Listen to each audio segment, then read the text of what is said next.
Hey, good morning, guys. We are outside of Alma, Colorado, and we are at the Trailhead for Pennsylvania Mountain. It's a 13,000 foot mountain. Just breaks 13,000 feet. It's a kind of short hike, 2.5 miles, and about 1,400 feet of elevation gain. So it'll be short and steep, and we're about to give it a try. See how it goes. Short and steep was right when it came to Pennsylvania Mountain. The hike begins with a short flat section through some trees and bushes for a half mile or so, but that is the last of the cover and the rest of the hike is totally exposed. It isn't long before you come to that first hill. Alright, we're about a third of the way up Pennsylvania Mountain and we've come to our first big incline. This is looks like it'll be about a 25 to 30% grade. And not really switchback, just kind of straight up, so hopefully we'll make it. This first hill ended up being a good example of the hike. A steep section followed by a flat walk to the next hill, and the higher you went, the better the views, like this view from the flat portion at the top of the first hill. Alright, we're just over a mile into the hike now, and we have our second big elevation push. This one looks like it's probably around the 30% grade right there, and it probably goes on for about a half a mile. It's pretty steep, but the views behind me there are so beautiful, and we keep going. We only got about a mile and a half to go. The second hill is steeper and longer than the first hill, but I started to notice some odd formations on the ground.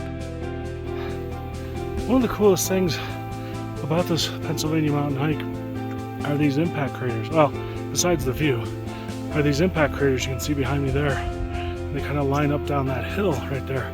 There's about a half dozen. I don't know if they're from a boulder that rolled down the hill at some point or a meteor, but they kind of have that meteor feel, because I'm really a meteor expert, not at all, but of kind of a drag or a lead up mark and then a big hole. And they're really old because they've got plants growing on them and stuff, but it's really cool. Like every quarter mile or so you see another one of them. There's one, there's 2, 3, 4, 5 heading down the hill. So it's really kind of a cool thing to enjoy while you're struggling to get up a hill, and the view, of course. I did run into some more people who also thought that these could have been test explosions for mining practices, but I still like my meteor story a little bit better. That was a pretty steep hill, but we made it to the top of the second hill.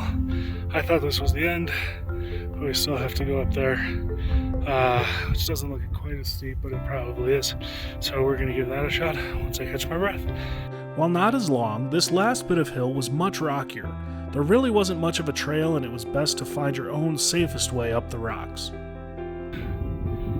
So I made it to another peak that I thought was Pennsylvania Mountain, but it's not. It turns out I have to go down that valley and then up that hill to finish the hike, and it's about another mile or so. So I guess I'm going to do that. A little disheartened, but I guess I'm going to do it. Here we go. This is the hike that seems not to want to end. Every time I make it to the top, there's another hill to climb. Many of the people I saw stopped on this last hill. I continued to the true summit via the valley.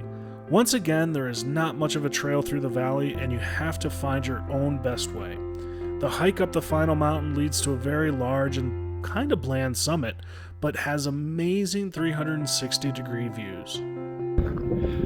Well, guys, we made it to Pennsylvania Mountain, I'm sorry. It's an absolute beautiful view, really windy up here, so hopefully you can still hear me.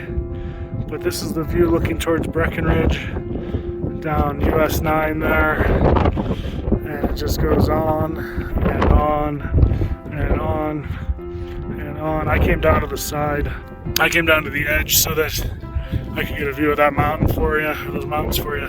There's more from the top on the, I guess that'd be the southern direction. So it's a great hike. It's kind of weird. It's got like a hill that you climb, and then you have to go down that hill and up to another hill, and the only difference in elevation is about 30 feet. But you got to make the big climb down the valley and back up. But it's good. It's getting windy, so I'm going to let this end.